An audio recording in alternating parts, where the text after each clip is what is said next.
Senhor, nós te agradecemos por mais esse dia, por sua bondade com as nossas vidas. E neste momento, nesse dia, nós queremos conhecer melhor o Senhor, conhecer quem nós somos e as implicações disso para o nosso dia a dia, para as nossas ações. Que tudo aquilo que a sua palavra nos revelar seja de fato transformador.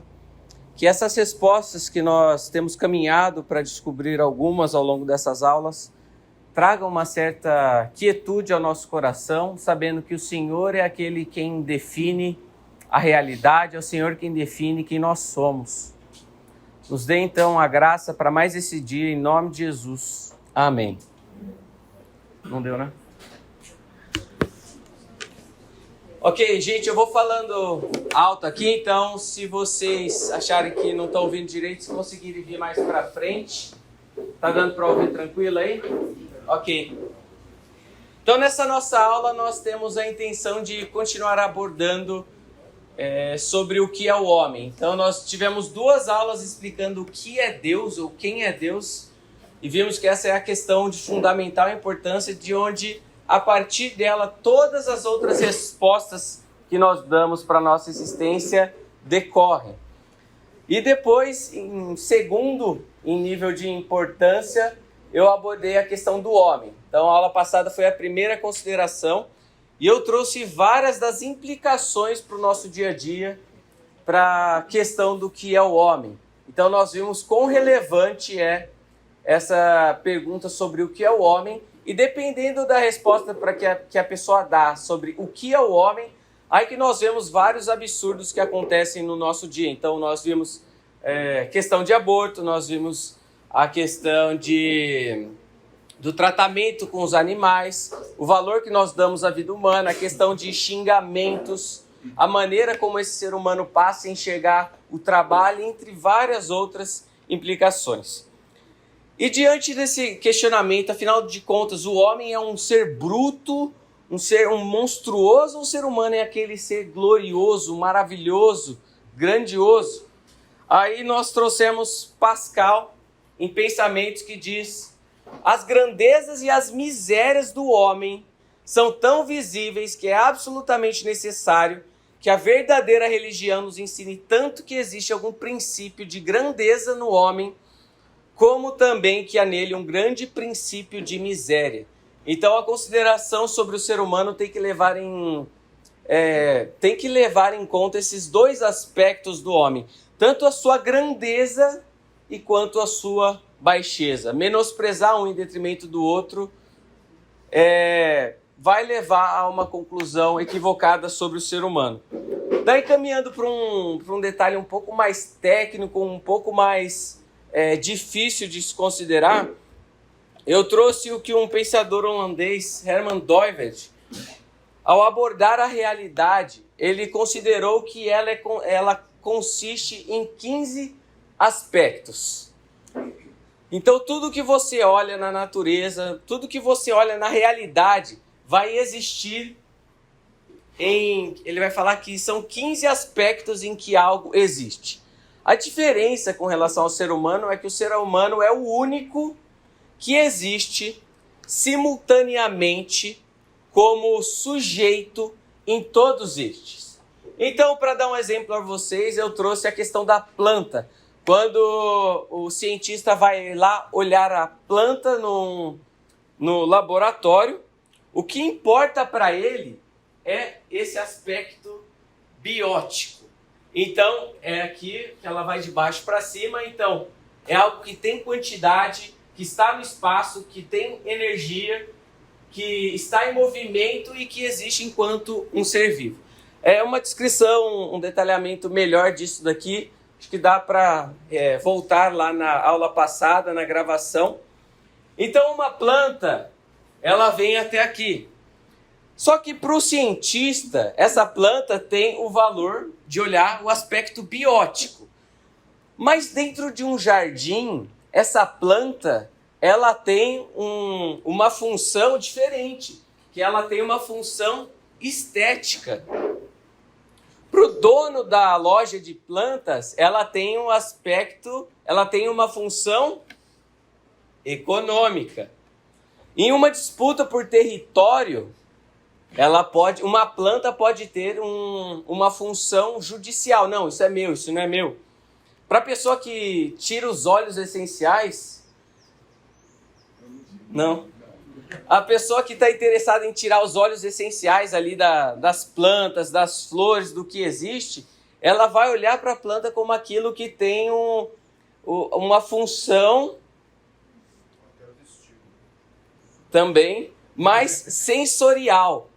O problema que acontece em muitas dessas abordagens é que há uma redução. E a pessoa acha que aquela parte que ela está tratando é tudo que existe. Então eu dei um exemplo para vocês do pessoal do marketing da empresa de vocês, que chega e fala, não, tudo é marketing. Para ele a única coisa que existe na realidade é aquilo. Então nós vemos que há um reducionismo. E na abordagem sobre o ser humano, há também um reducionismo nas suas abordagens com relação ao que é o homem. Então há muitas abordagens sobre essa tentativa de responder o que é o homem que tem momentos de verdade. Mas ainda assim elas não são completas. Então quando a gente olha Rousseau, ele vai falar que o homem não era, mas tornou-se mau e injusto. E seu desequilíbrio não era originário, mas trata-se de desequilíbrio derivado da ordem social. Então, o ser humano ele vai ser observado e interpretado por essa função social. Em Marx, o que é predominante no homem, o que é o homem? É esse ser econômico, homo econômicos. O materialismo filosófico vai falar que o homem é somente matéria que existe, vai olhar somente aqui, biótico. Então é como se o ser humano fosse uma planta. E por aí vai. Então, somente trazendo um pouquinho do que nós já abordamos aqui, que na aula passada nós vimos a relevância do tema e várias abordagens sobre o que é o ser humano. Hoje, se eu aguentar,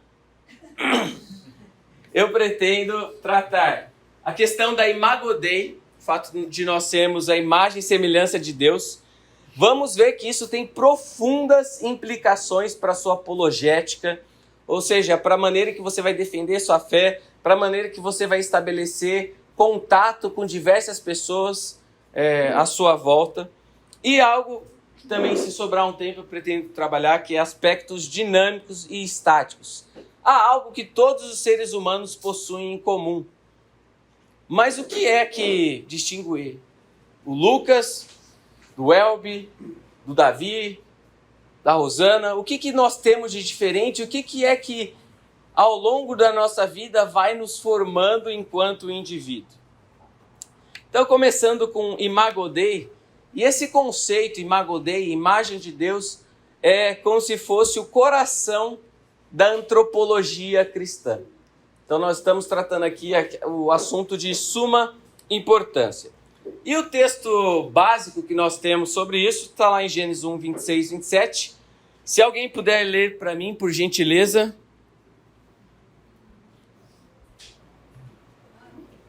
Então disse Deus, façamos o homem à nossa imagem, conforme a nossa semelhança. Domine ele sobre os peixes do mar, sobre as aves do céu, sobre os grandes animais de toda a terra, e sobre todos os pequenos animais que se movem rente ao chão. Criou Deus o homem à sua imagem, a imagem de Deus o criou. Homem e mulher os criou. Excelente. Vamos procurar definir então um pouco isso. A concepção do homem como a imagem ou semelhança de Deus nos diz que o homem, como originalmente criado, era para espelhar Deus e para representar Deus.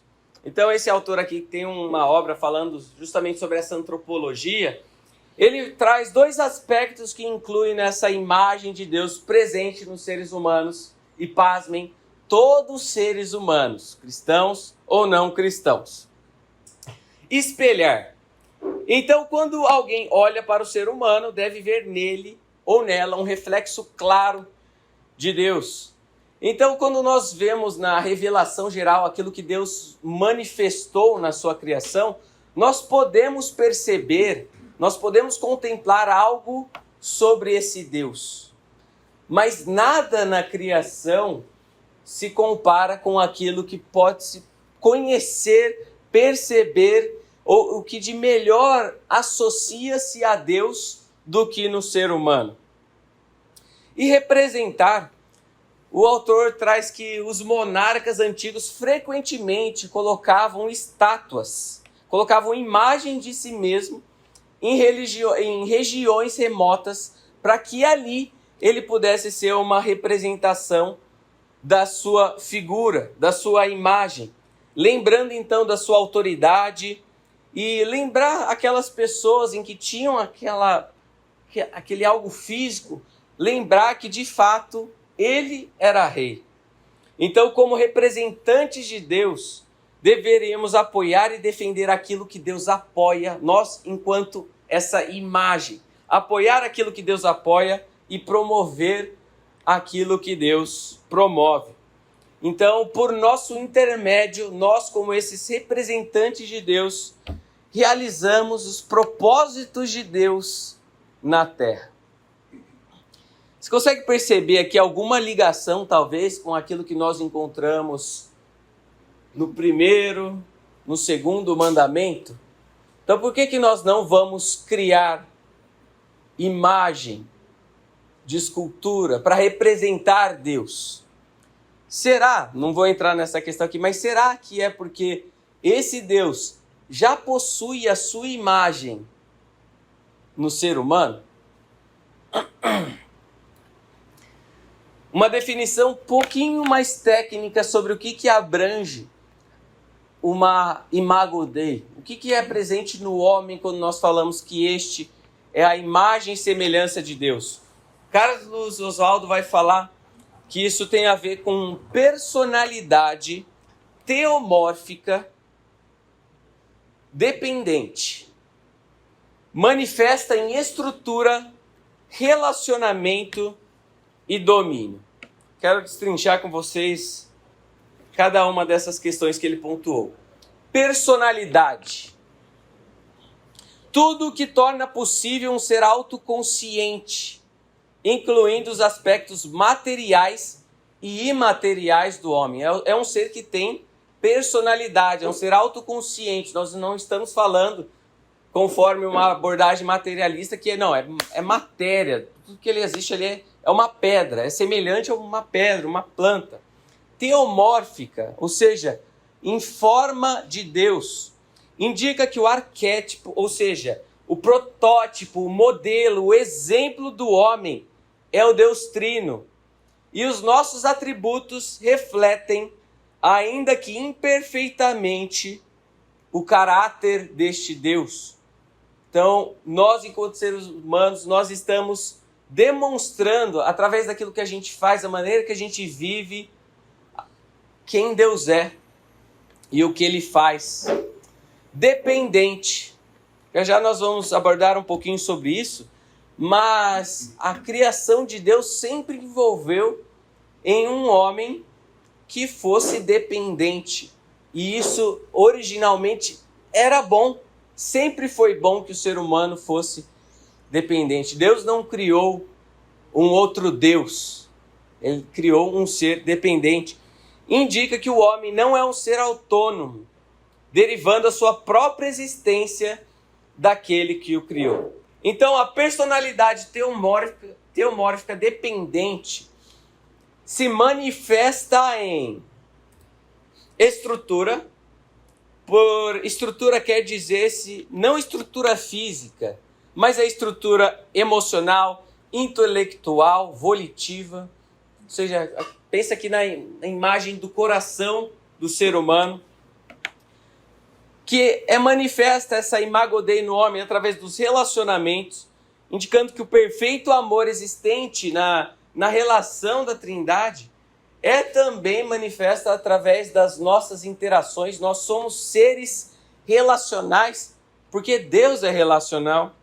E por fim, domínio, que é o exercício de uma autoridade construtiva no seio da criação, onde o homem é o regente de Deus.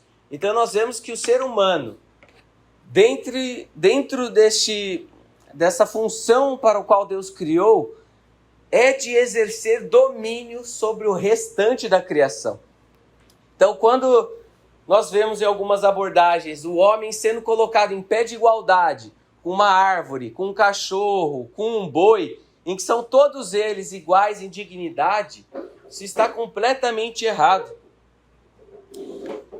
E é interessante falar que quando nós falamos que o homem foi criado à imagem e semelhança de Deus, nós geralmente enfatizamos o segundo aspecto, que é o que nós estamos fazendo hoje, que esse homem foi criado à imagem de Deus.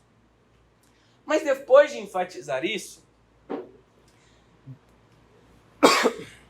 depois de enfatizar que o homem foi criado à imagem de Deus e deve naturalmente ser como Deus, devemos ressaltar também que o homem deve ser sempre diferente de Deus. Então tem esse aspecto da sua semelhança de Deus, mas tem esse aspecto de uma baita diferenciação, um distanciamento daquilo que Deus é e daquilo que o homem é.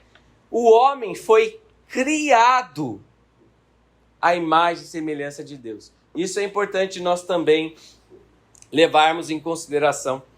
Ele não pode, em sentido algum, ir além da sua posição de criatura. Isso atribui uma delimitação à afirmação de que o homem é semelhante a Deus. O homem foi criado finito e a sua finitude não era originalmente considerada um fardo. Até aqui alguma questão, alguma consideração?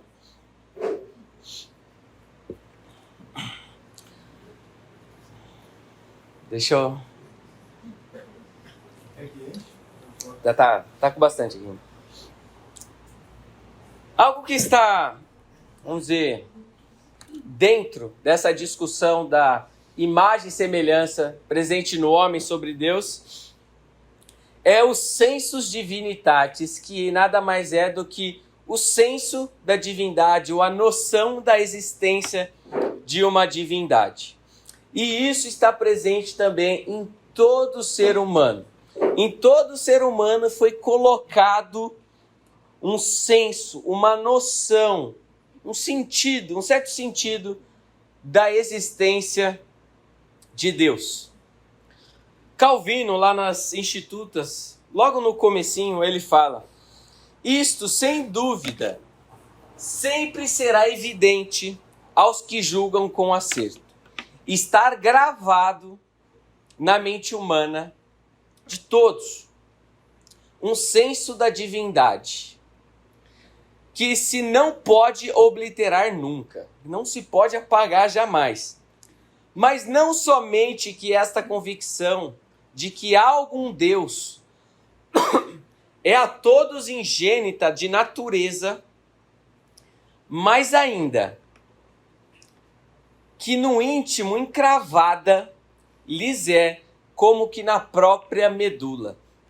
Ele vai falar que essa questão do sentimento que o ser humano, essa noção de Deus presente em todo ser humano, está tão entranhada ao ser humano, que é como se estivesse na sua própria medula. E é algo que o ser humano não pode de jeito nenhum apagar isso. Então é importante nós termos isso em mente agora, porque isso vai ter implicações na maneira em que a gente conversa com uma pessoa que às vezes nega Deus. Só que ainda assim, há um testemunho dentro dela, clamando: Deus existe. Portanto, como desde o princípio do mundo, nenhuma região, nenhuma cidade, nenhuma casa, afinal tem havido que haja podido rescindir ou prescindir, ou seja, renunciar da religião. Não tem como existir, e isso nós temos abordado ao longo dessas aulas, um ser humano que não seja religioso. Esse ser humano que não tenha uma referência a Deus. Seja positiva, seja negativamente, o fato é que essa pessoa, por conta da estrutura que ela foi criada, ela é religiosa. E ela não consegue apagar isso e falar que vive de maneira neutra. Ela sempre está ancorada em alguma confissão de fé, seja ela consciente disso ou não. Então isso que ele está falando, que não tem como existir alguém que construiu a sua vida longe de religião. Há nisto uma como que tácita confissão de que no coração de todos jaz gravado o senso da divindade. E a próxima aula que nós teremos é justamente sobre qual o sentido da vida. E nós vamos perceber que isso tem profundas implicações na maneira em que a gente entende qual é o sentido da nossa vida e como que a gente vai lidar, às vezes, com aquele sentimento que nós temos de que parece que as coisas não estão encaixadas. Nós estamos com alguma coceira na alma que não chega lá. E tem um autor que vai tratar que o Alvin Plantinga vai tratar que esses sensus divinitatis é um mecanismo produtor de crença. Deus nos criou com essa estrutura. E essa estrutura é um mecanismo produtor de crença. Vamos olhar alguns textos aí. Abram lá em Eclesiastes. Eclesiastes 3:7.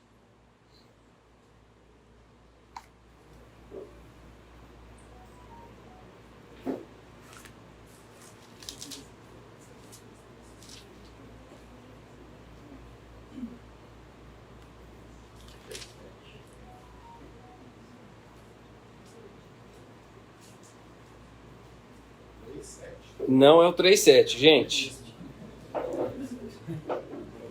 Vamos a partir do 11.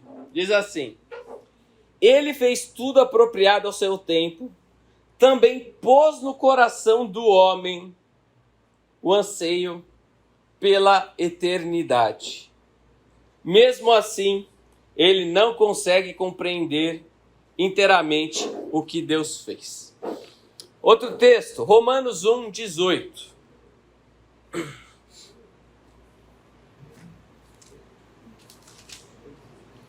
Romanos 1:18. Nós vimos então que há no ser humano esse mecanismo produtor de crença.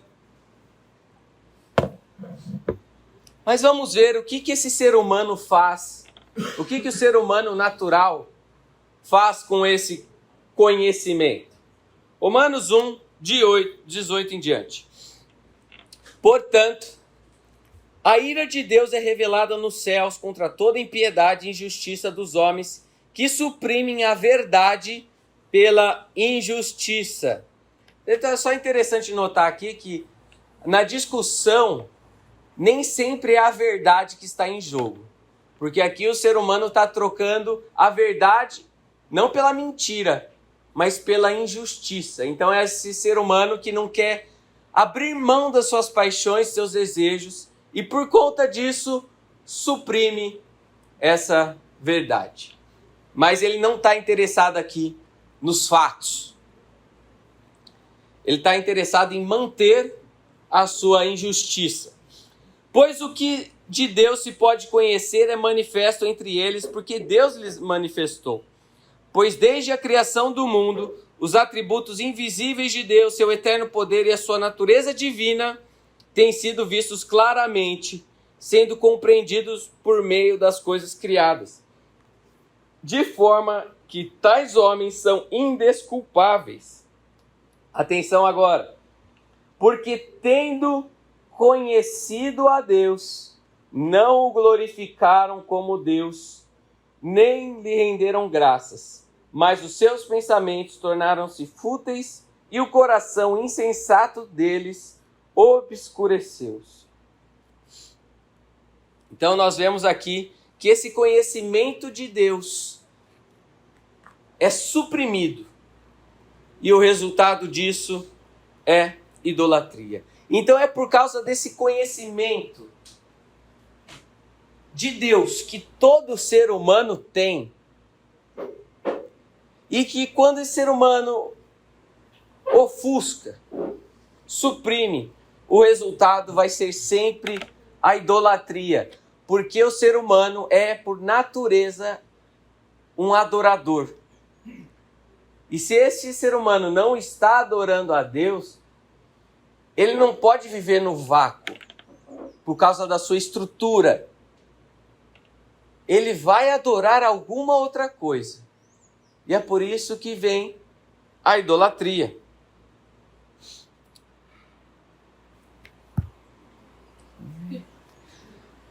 A teorreferência, voltando a um conceito que a gente já trabalhou aqui na aula, a teorreferência, negativa ou positiva, é a condição originária de todo horizonte de compreensão e interpretação humanas. Isso quer dizer que a vida no mundo será sempre encarada no interior de um campo de significado de amor ou de rebelião a Deus. Então são somente duas alternativas que nós temos diante de nós aqui.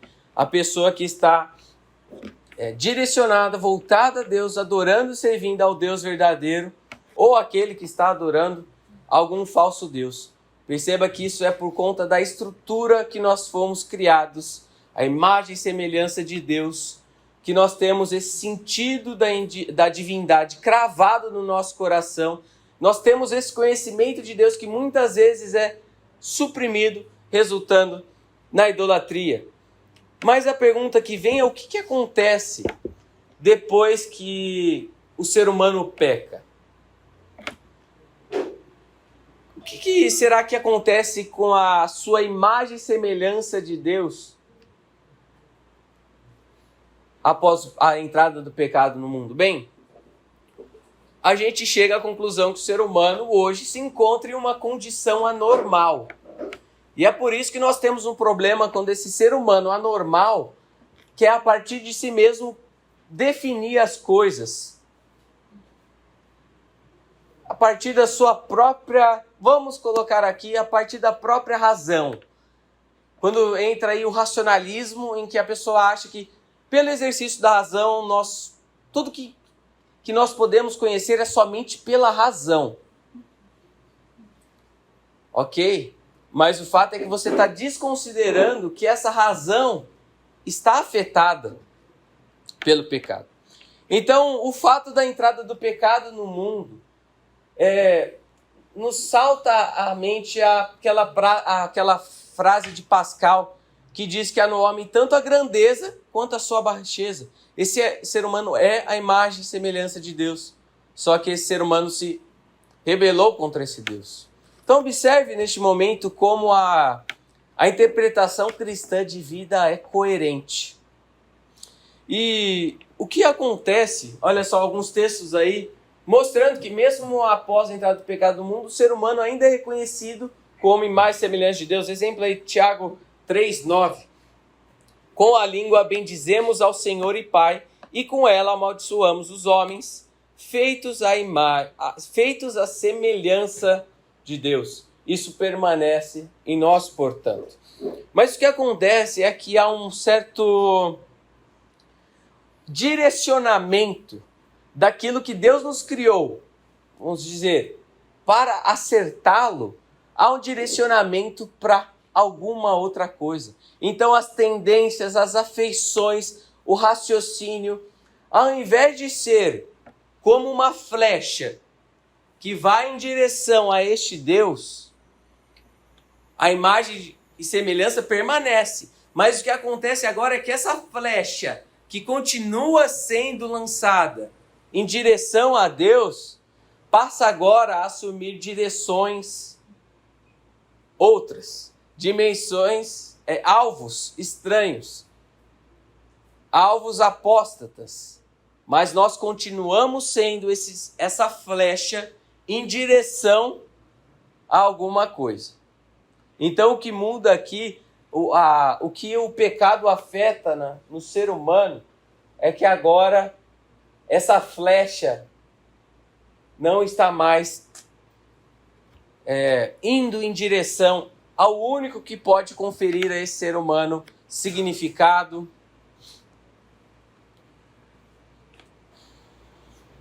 sentido e por aí vai. Tá. Mas quais são as implicações de tudo isso que a gente viu sobre o fato do ser humano ser a imagem de Deus, ter esse sentido da sua divindade, e mesmo esse ser humano caído, ainda assim permanece como uma flecha em direção a um alvo?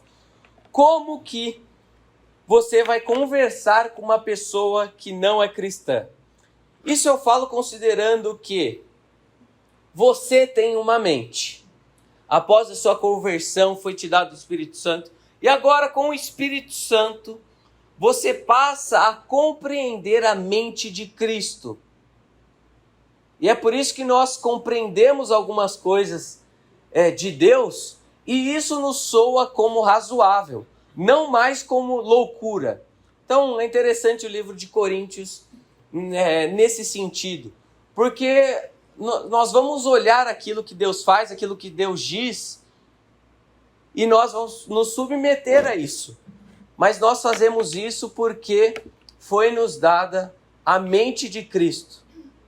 E nós podemos agora compreender, ainda que em partes, ainda que em uma pequena parcela, aquilo que Deus faz, daquilo que Ele faz, os seus desígnios, a sua vontade, e obedecermos a esse Deus de maneira irrestrita, incondicional.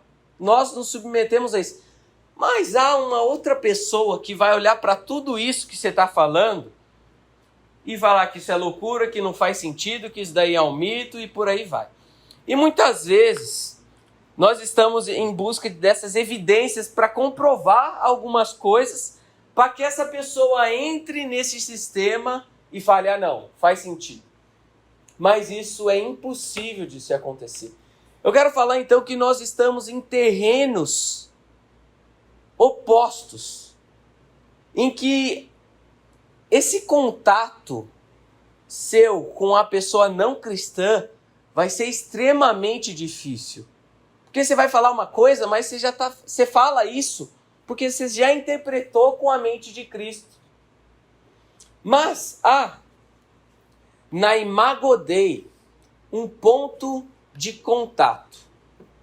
Esse é um termo técnico utilizado em que, por causa do ser humano ser imagem e semelhança de Deus, você e o não cristão podem ter um terreno em comum. Porque se você leva em consideração o que Deus diz sobre o que o homem é, você sabe aquela pessoa que você está conversando, que nega a Deus e tudo mais, você sabe quem ela é. Porque Deus disse. E você parte dessa pressuposição. Você sabe que aquela pessoa é imagem e semelhança de Deus. Você sabe que aquela pessoa tem o conhecimento de Deus. Mas esse conhecimento de Deus pode ter sido suprimido e direcionado para alguma outra coisa. Nós sabemos que essa pessoa tem o sentido de divindade clamando, gritando no coração dela. E às vezes, com todas as suas forças, essa pessoa está tentando jogar água lá para apagar esse incêndio no coração que nunca vai dar conta. Então, por causa da Imago Dei, nós podemos estabelecer um terreno em comum. Então, o homem já está em contato com a verdade. E gasta intensamente as suas energias no esforço de ocultá-la. Então o nosso desejo nessas abordagens é justamente tocar nessa ferida. Apertar esse botão aí. E para nós pensarmos sobre isso, eu quero lançar a mão aqui de um artigo do Felipe Fontes, que é para pregar apologeticamente, reflexões introdutórias sobre a relação entre pregação e apologética. Ah, mas ninguém aqui prega e tudo mais, por que eu estou trazendo isso? Eu vou trazer aqui a pregação que pode sim acontecer em um contexto de discipulado, de aconselhamento, desses momentos que você tem à sua volta, em conversas com pessoas não cristãs, que vocês têm para conversarem sobre esses assuntos com as pessoas. Então todos aqui têm essa demanda diante de Deus, de pregar, de estar pronto a todo tempo para dar a razão da esperança. E como que a gente pode considerar a imago Dei, a imagem e semelhança do homem,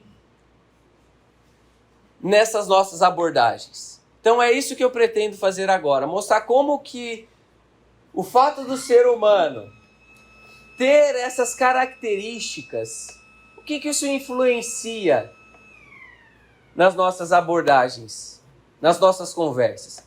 Então, como que a antropologia influencia nos diálogos que nós vamos ter. Então, vamos ter um intervalinho e nós já voltamos. Ok, pessoal, voltando então, vamos falar sobre a influência da antropologia nas nossas abordagens.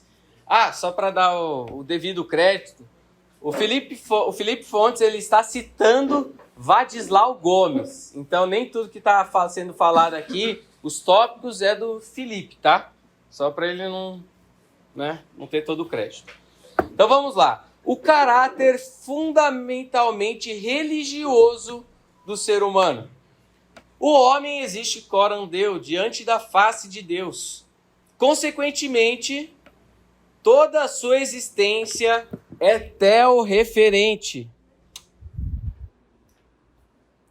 Tanto o que o homem é, quanto aquilo que ele faz, é determinado pela relação necessária que ele possui com o Criador. Então, aquela pessoa que você está conversando ali, ela é fundamentalmente religiosa. Nós já vimos sobre isso. Então, vamos abrir aí 1 Coríntios 10, 31. Olha só como isso é verdade.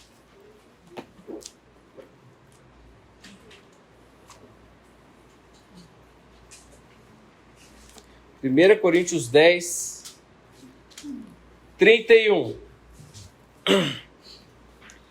Assim, quer vocês comam, bebam ou façam qualquer outra coisa, façam tudo para a glória de Deus.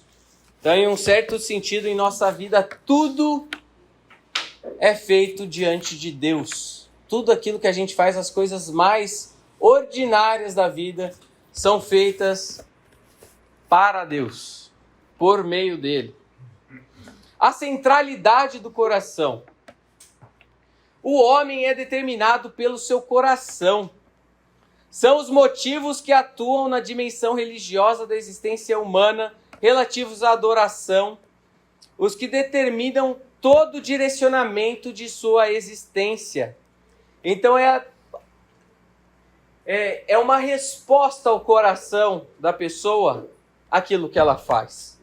E nós estamos falando aqui o coração não no sentido apaixonado, emocional, mas é aquele centro de controle, aquele centro de comando, onde se encontram no coração as emoções, as afeições, a racionalidade, e a partir de tudo isso que fluem as práticas da pessoa. Ou então, como diz o livro de Provérbios, é de lá de onde procedem as fontes de vida.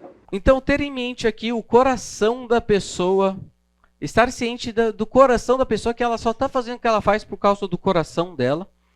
E interessante que, uma vez conversando com o Paulinho, ele falando sobre os grupos pequenos que aconteciam na universidade, lá no Unicamp, e onde a ideia era alcançar pessoas, e eles tinham vários tipos, várias modalidades de ensino, de estudo ali. E assim, a gente imagina que o que vai chamar a atenção do pessoal, o que vai realmente assim, transformar a vida das pessoas ali numa universidade, numa discussão, é debate sobre fé e ciência. A gente acha, nossa, os universitários vão chegar lá, a gente vai ter umas respostas, vai lançar um monte de coisa, vai falar que Deus criou isso, isso, isso. Mas isso daí, ó, não servia para nada. Usando aqui uma linguagem um pouco mais severa. Mas ele falou que, por outro lado, quando eram temas relacionados ao coração da pessoa, ou então temas relacionados a aconselhamento, que lidam com problemas que as pessoas enfrentam, os seus anseios, as suas aspirações, esses eram os grupos que melhor aconteciam ali, que davam um melhor resultado. Por quê? Porque ele ia ali no âmago da pessoa, no coração dela. Mas não somente que as coisas fluem do coração, mas o coração tende à idolatria. Por causa da queda em pecado, o coração humano encontra-se em estado de rebeldia contra Deus. No entanto, uma vez que a religião, no sentido mais profundo do termo, o de relação necessária do homem com Deus, é a condição de existência do homem, neste estado de quebra da relação com Deus, o homem tende a relacionar-se com aspectos da criação como se eles fossem absolutos, transformando-os em supostas fontes de sentido, significado e satisfação. Então é o coração de onde fluem todas as suas práticas, pensamentos, desejos, e isso sendo direcionado para alguma outra coisa que não Deus, para conferir ao indivíduo sentido, significado e satisfação. Então perceba que nós já estamos entrando aqui aos poucos no tema da nossa aula que vem, que é sobre o sentido da vida. Então nós estamos caminhando e parece que todos esses temas estão ligados, né? Começamos a ver sobre Deus, conhecimento sobre Ele. À medida que a gente conhece sobre esse Deus, a gente se conhece. À medida que a gente se conhece, a gente vê que o nosso coração está apontado para algum lugar e por aí vai. O caráter não somente idólatra, mas o caráter enganoso do coração. A dinâmica da idolatria envolve processos de auto-engano. A pessoa, ela mesma se engana. E não é que ela fala, não, eu estou realmente aqui me curvando agora à mentira e eu estou vivendo a minha vida mentira. O que acontece é que a verdade passa a ser, vamos dizer, muda de time. Ela chama aquilo que ela faz, a maneira que ela vive, de verdade. A pessoa não vai falar, não, eu estou numa mentira mesmo. O ser humano ama tanto a verdade que ela vai se utilizar daquilo, da verdade, para justificar qualquer coisa que ela faça. Isso não sou eu que digo, tá? Isso daí é Agostinho. E isso nós vemos aí na prática com relação às eleições, e que dos dois lados falam que estão com a verdade. Quem está com a verdade? Não, a verdade não importa. Ninguém vai falar que está na mentira. Mas ela vai trazer a mentira como um suporte àquilo que ela está vivendo. Seja aquilo verdade ou não. E é por isso que se encontra aí que encontra a dificuldade. Opa! Acho que a gente pode pensar também pela nossa vida diária, de que muitas vezes a gente tenta camuflar alguns pecados nossos, né? Tipo, a gente acha justificativas para aquela situação que a gente pecou. Tipo, sei lá, dentro do chuva, do trânsito, eu xinguei o cara, mas o cara me fechou. Então, tipo, a gente camufla as coisas para mentir, esconder a verdade. Perfeito. Então essa dificuldade do coração e que está o tempo todo se auto-enganando. Não é essa não é a verdade. Então você pega um engano e traz aquilo como sendo a verdade. Boa colocação. Mas o que acontece, percebe que nós estamos aqui numa escalada, é que agora esse coração que é idólatra e que se auto-engana, vai se encontrar numa tensão existencial. Esse ser humano vai viver em uma tensão existencial, como fruto de não começar ali com Deus, uma visão adequada sobre si, o sentido da sua vida. O resultado vai ser problemas existenciais. O homem envolvido pela idolatria continua sendo criatura de Deus, vivendo no mundo criado por Deus e sob as leis estabelecidas por Ele. Da mesma forma, os ídolos, embora elevados à posição de absolutos, permanecem sendo relativos, ou seja, apenas parte da criação. E, consequentemente, são fontes insuficientes de sentido, significado e realização. Então, esse ser humano se encontra no fim da linha, chegando à conclusão que o cálculo não está fechando, não está fazendo sentido, não estou encontrando coerência.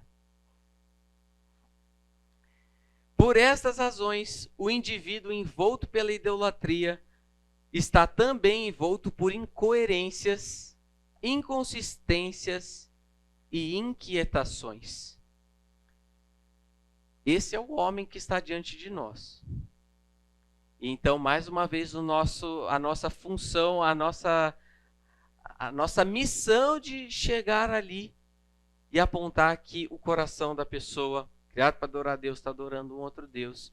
E aquele coração, que aquilo que ela faz é fruto do seu coração, mas esse coração é idólatra, ele está se auto-enganando e por conta disso ele se encontra em uma tendência, numa tensão existencial. E daí também a nossa missão de mostrar às pessoas as suas incoerências, suas inconsistências e mostrar de fato o fundo, onde que se encontram essas inquietações.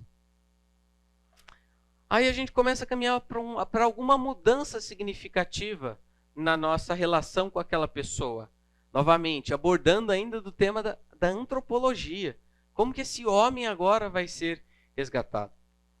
O redirecionamento da adoração como única fonte de mudança efetiva.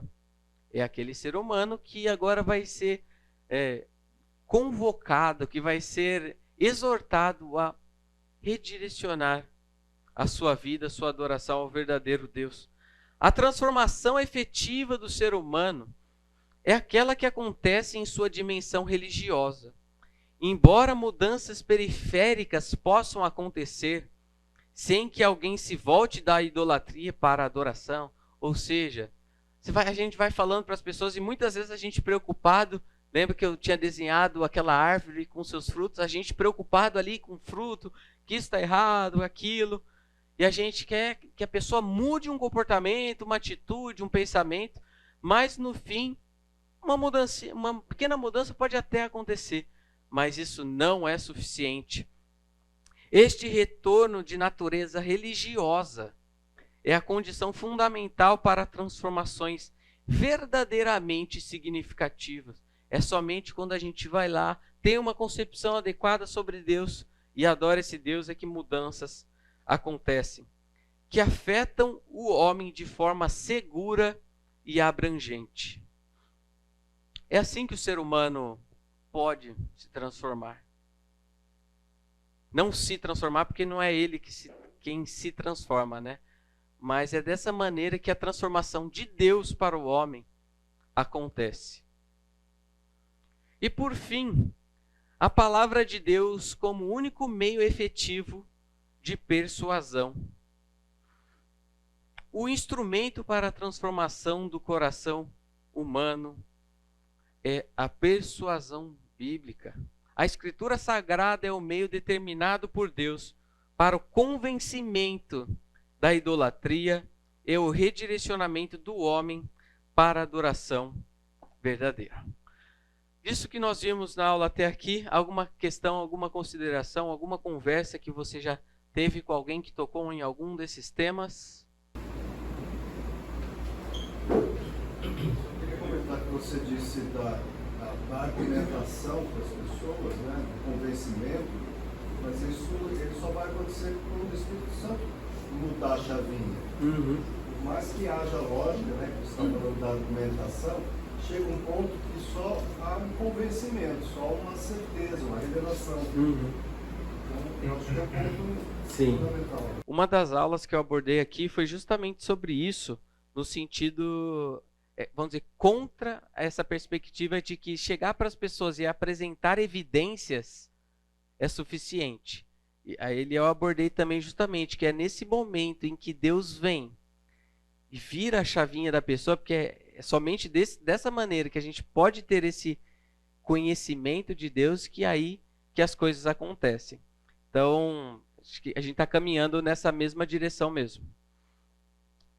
Aqui, só que o que eu estou pontuando aqui é a questão de nós ajudarmos a pessoa a perceber as inconsistências, a mostrar como o argumento da pessoa é insuficiente, mas isso tudo não falando que, olha, se você mostrar isso, se você falar disso, aí sim a pessoa vai virar a chavinha. Eu concordo com você que isso ainda não é o suficiente, dependendo completamente da atuação de Deus. Nós somos os instrumentos de Deus nesse processo que Ele usa a nossa vida, com base na palavra, para a gente apontar o fato de que as pessoas são a imagem e semelhança de Deus, que elas estão adorando a um falso Deus. E às vezes a pessoa perceber no processo que tudo isso é coerente. Tudo isso que a gente está apresentando é coerente. Porque é Deus quem disse que ela é, e a gente agora compreende um pouco. Tudo bem, estamos caminhando junto. É isso mesmo. Não, eu ia fazer uma consideração do como falar isso também. Né? Eu acho que isso é muito relevante. Porque assim, o que está sendo bem mostrado, mas a forma que você vai apresentar isso pode variar para as pessoas e também uma linguagem que ela entenda, né? Que seja inteligível para ela. Então, acho que essa é uma consideração também. Excelente. Algo mais? O que me inquieta um pouco, às vezes, a pessoa não tem noção da inconsistência, da instabilidade que ela vive, da incoerência que ela vive. E aí eu tenho uma certa dificuldade de encontrar essa oportunidade justamente nesse momento, que eu não consigo ver. Aí porque ela não se percebe assim. Aquele texto de Romanos que a gente leu, quando trocaram a verdade pela injustiça. E a pessoa ama tanto aquela injustiça que ela vai dar o nome para aquela injustiça, sabe de quê? Verdade. É daí que encontra essa não é uma dificuldade, vamos dizer, que uma consideração que só você tem sobre esse. Acho que todos nós vamos ter essa dificuldade de como que a pessoa não está enxergando isso. Mas a gente é manipulado de tal forma que é induzido a crer na mentira. Porque a crença, né, toda a nossa crença busca uma verdade. E a partir do momento que a gente tem algumas confirmações, a gente adota a postura de acreditar aquilo lá como verdade. Né? Só que a coisa é tão manipulada, principalmente pela mídia hoje, que muitas verdades que já foram comprovadas que são mentiras, continuam em volta. Fake news. Não, na própria ciência também. E eu acho também a questão de você se colocar como alguém que se submeteu à verdade, né? Então, às vezes eu penso assim, as pessoas acham que você está revelando a sua verdade. Ah, mas você tem a sua verdade, eu tenho a minha verdade. E às vezes eu falo assim, não, eu não tenho uma verdade, eu também tinha mentira. Eu me submeto a uma verdade que é acima de mim. Né? Quando você se coloca como alguém em posição de humildade, né? De que não é algo que você trouxe de você, que você é especial, porque você descobriu essa verdade e você é mais poderoso. Mas sim, Deus revelou e você se submete a algo acima de você, a uma autoridade né, superior. Tem aquela questão também de que a sabedoria de Deus é loucura para o mundo. Então a pessoa pode até estar enxergando isso, mas para se considerar como inteligente, como sábia, ela vai considerar que o lado que ela vê, o da ciência, é o sábio e o de Deus é a ignorância. Então ela não quer pender para não assumir que ela é ignorante. Excelente. Vou complementar o que ele falou. Paulo fala sobre isso em 1 Coríntios. Paulo era um cara que dominava pelo menos umas 5 línguas e tinha um conhecimento da cultura romana, grega e judaica ímpar. E ele falou: toda essa sabedoria que eu tenho, eu considero como esterco para ganhar a sabedoria de Deus. Então é um cara assim de alto padrão que Deus escolheu e ele mostrou isso como esterco perto da sabedoria de Deus. Porém, aquilo que eu estava falando com você, Lu, sobre a questão da descaracterização da verdade. Satanás usa aquele princípio da descaracterização da verdade de Deus, como usou no Éden, né, com Eva, para que as pessoas não valorizem a palavra de Deus como uma verdade. Né? Por isso, a gente volta no ponto que o irmão colocou lá, que no final das contas é o Espírito que vai tocar e mudar a chavinha no coração dele. Excelente. Boas contribuições, pessoal. Agora, passando para para uma outra proposta da aula, eu quero ver um pouquinho que eu chamo de aspectos dinâmicos e aspectos estáticos da pessoa como um todo. Quando eu falo aspectos estáticos, o que eu estou falando são daquelas características do ser humano que não mudam. Eles estão estáticos, permanecem necessariamente a todos os seres humanos. Então, quando a gente olha para a humanidade, todos os seres humanos têm isso, isso e aquilo. Então, aqui não está, vamos dizer, completo, exaustivo, mas vamos considerar aqui, ó, todo ser humano vai ser criatura, todo ser humano vai ser imago Dei. A pessoa, quando se converte, passa, vamos dizer, ela ganha novas estruturas para a sua identidade, que é como filho de Deus, como nova criatura. Então, nós vemos algo que estão ali presentes no ser humano e ela vai ser aquilo. Nós vamos lidar com toda a humanidade, pensando em toda a humanidade, a criatura sendo imagem e semelhança de Deus. Mas quando a gente lida com cristãos, a gente também está lidando com criatura, imago Dei, filho de Deus, nova criatura e por aí vai. Mas o meu foco é nos aspectos dinâmicos. Ou seja, mudam, variam de pessoa para pessoa, cada indivíduo é único nesse sentido. Então isso nos ajuda na compreensão do que é o homem. Por que não são todos iguais? Porque eu sou eu, não sou você. Por que eu me tornei do jeito que eu sou hoje? Será que eu podia ser diferente? Então vamos lá. Aspectos dinâmicos. O que eu considero, vamos dizer, algumas coisas que de pessoa para pessoa nós vamos encontrar coisas diferentes que fazem parte da constituição dela enquanto ser humano. Nós vamos encontrar personalidade, os dons dados por Deus, os talentos e as habilidades, a criação que a pessoa recebeu do Pai, fisiologia, as doenças e as circunstâncias. Isso daqui também não é algo exaustivo, mas são algumas coisas que eu considero interessante a gente pontuar. Com relação à personalidade, até mesmo quando a gente olha no grupo lá dos 12 apóstolos, nós temos um maior exemplo Nós temos o maior exemplo de diversidade quanto à personalidade. Enquanto um é o líder, vai lá, toma a frente, o outro está lá, está nos bastidores, está fazendo, se submete, o outro vai lá, quebra a cara e assim. Não vou gastar muito mais tempo aqui, mas não há nada de errado em ser de um jeito ou de outro. Nós temos personalidades diferentes que podem ter.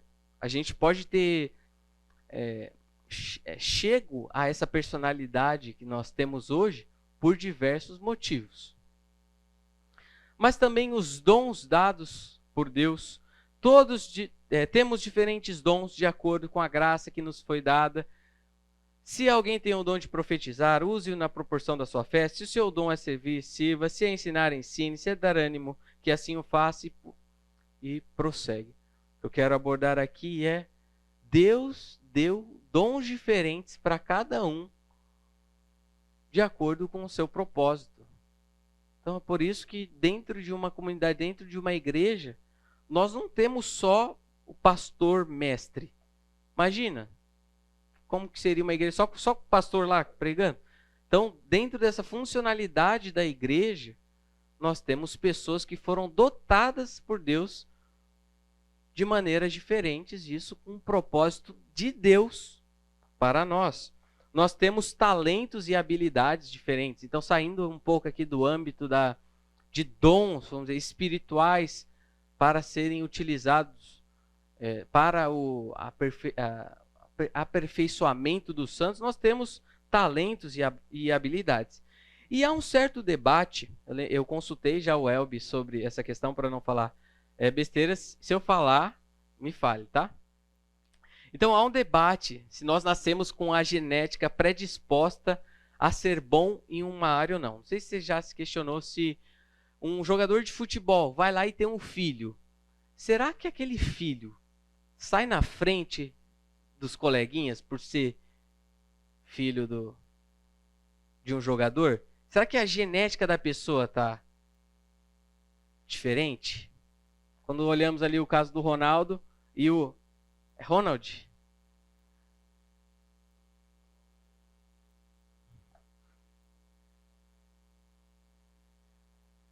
Em alguns casos, tem sim um componente genético que favorece mais a realização de uma certa atividade do que outras. Ainda assim, essa questão da genética e tudo mais, relacionada vamos dizer, a potencialidade da pessoa que é filho de alguém que é muito bom em alguma coisa, isso ainda não é algo tão desenvolvido, não tem tantos estudos, não tem muita pesquisa sobre isso, certo? Ok. Entretanto, em nenhum dos casos é determinante. A pessoa não nascerá automaticamente o maior craque da história. Ele pode sim ter a tendência, mas dependendo da sua interação com o mundo, com os pais, a rotina de treino e tudo mais, entre outros aspectos, aquela potência que a pessoa pode ter, vamos dizer, geneticamente falando, pode ser potencializada ou neutralizada. Então, cada indivíduo tem a sua própria história, a sua própria genética, talentos, habilidades que foram praticados e desenvolvidos ou não. Por isso, nós temos uma variedade tremenda aí de pessoas com os mais diversos dons e habilidades. Um outro exemplo aí, o Cristiano Ronaldo e o Cristianinho. Nós vemos também, muitas vezes, os pais que querem que os filhos sigam a sua mesma profissão. Não, será que não? Você tem na genética para ser médico. A gente vê que algo pode ser potencializado ou pode ser neutralizado. Alguma correção? Acréscimo? Só que quando você falou que não tem muita pesquisa sobre comportamento genético, tem muita pesquisa, só não tem resultado conclusivo nenhum. Sobre esse assunto, assim, da influência.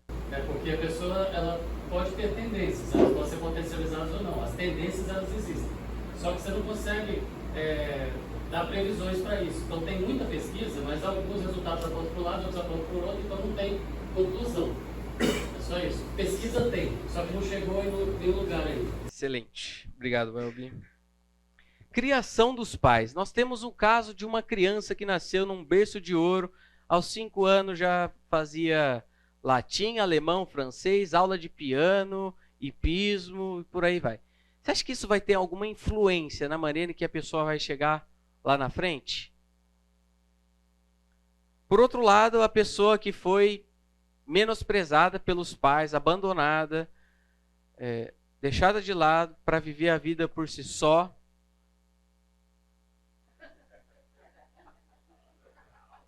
Assim, só para falar que eu não estou falando que, não, a pessoa nasceu de tal jeito, a pessoa sofreu isso, foi criada de tal jeito, tadinha, olha o que ela fez, ela matou alguém. Ai, tadinha, não, mas isso tudo não tem problema, porque ela tem um porquê, porque ela teve a criação assim. Eu não estou justificando, mas eu estou falando que nada disso é uma determinação, mas influencia sim, e muito, a criação que os filhos têm do pai. fica aqui, por enquanto, uma indicação de um livro chamado Capital Moral, que vai falar justamente sobre a influência que uma família tem, principalmente uma família tem na formação de um indivíduo. E quando uma família forma aquela pessoa, ou seja, dá capital moral para aquela pessoa, o resultado disso é visto até na sociedade. Então, fisiologias e doenças. Fazendo uma colocação, é interessante, a gente sabe que realmente toda essa parte da criação, ela influencia diretamente no que o indivíduo vai se tornar no futuro. Mas às vezes não é uma regra exatamente fazendo uma relação dos dois slides, né? Hoje a gente vê no futebol brasileiro que esses grandes jogadores eram os que tinham menos estrutura possível.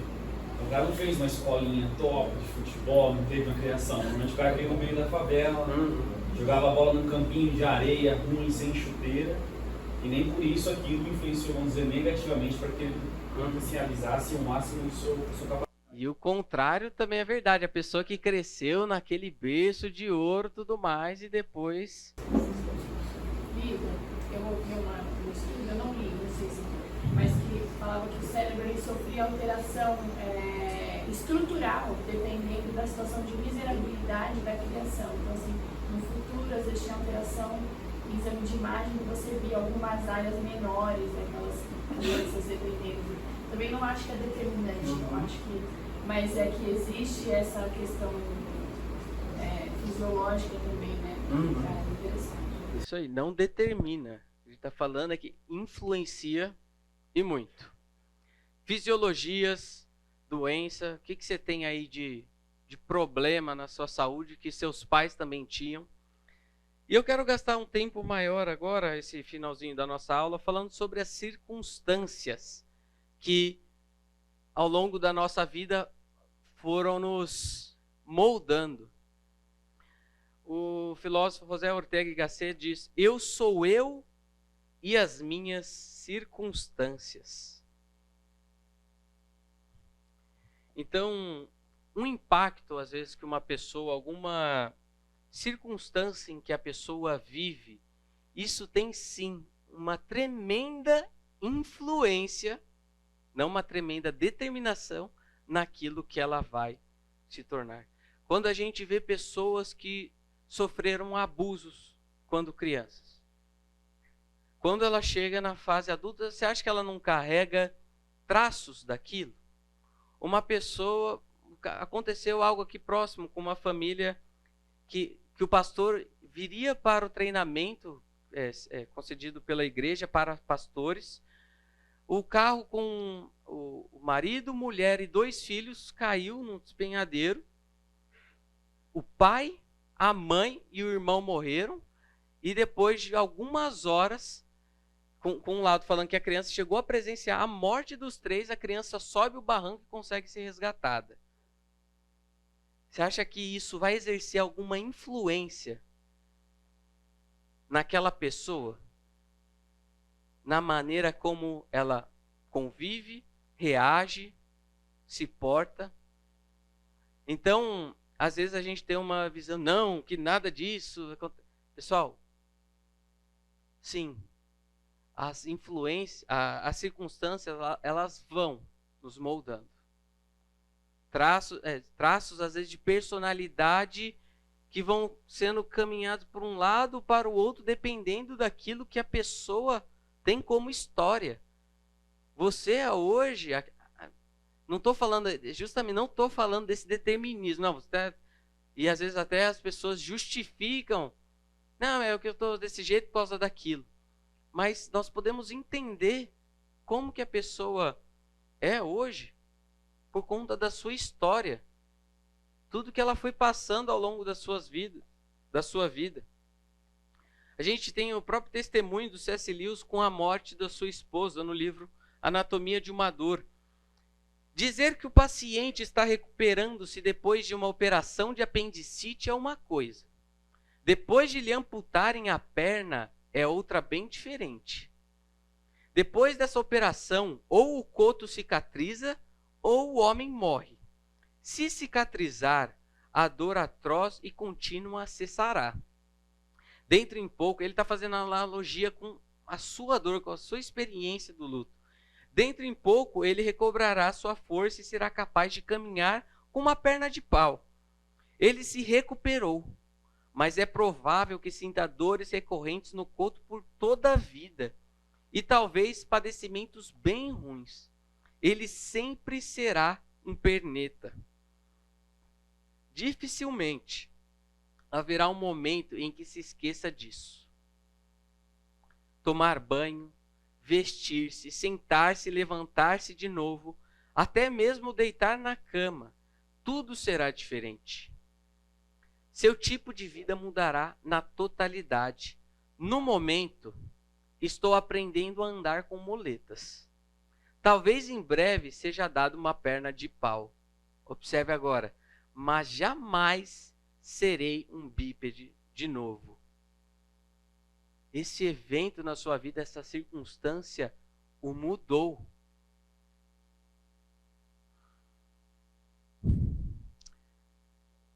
Há esperança. Eu não sei qual que é a história, e lembrando que eu estou falando aqui desses aspectos estáticos, que vão mudando de pessoa para pessoa, de momento de vida para momento de vida. Mas eu pergunto, há esperança para a nossa vida?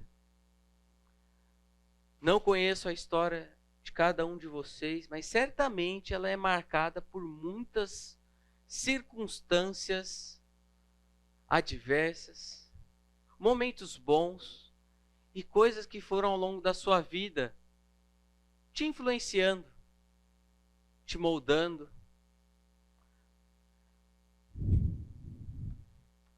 Sabemos que Deus age em todas as coisas para o bem daqueles que o amam, dos que foram chamados de acordo com seu propósito. Pois aqueles que de antemão conheceu, também os predestinou para serem conformes à imagem de seu Filho, a fim de que ele seja o primogênito entre muitos irmãos. E aos que predestinou também chamou, e aos que chamou também o justificou, e aos que justificou também glorificou. Se você ama a Deus, o Espírito Santo se utilizará de tudo isso que já aconteceu na sua vida para que você se tornasse para que você se torne mais parecido com Jesus. Para que essa sua humanidade seja mais com a de Jesus, que é aquele ser humano perfeito. E nós, como tivemos abordando sobre a humanidade, o que é o homem, você fala, poxa Deus, mas eu não queria ter que passar com tudo isso. Não, se transformar a imagem de Jesus vai me doer no meio do caminho? Deus, eu abro mão das dores, não tem problema não, eu fico aqui onde eu estou agora, mas não me venha com essas coisas no meio do caminho, é porrada de todos os lados, é pancada. Eu não quero isso. Prefiro ficar aqui. Mas é justamente quando a gente chega mais perto de Jesus, com o Espírito Santo se utilizando desses eventos para nos transformar, é aí que nós encontramos a nossa verdadeira humanidade. É ali que nós estamos mais perto de Deus e mais perto do que Deus nos criou para nós sermos. Okay? Eu queria que você, nesse minutinho final, você abaixasse sua cabeça e você colocasse diante de Deus essas suas circunstâncias. Que Ele te ajude a entender que você está caminhando para se tornar o homem, a mulher para o qual você foi criado.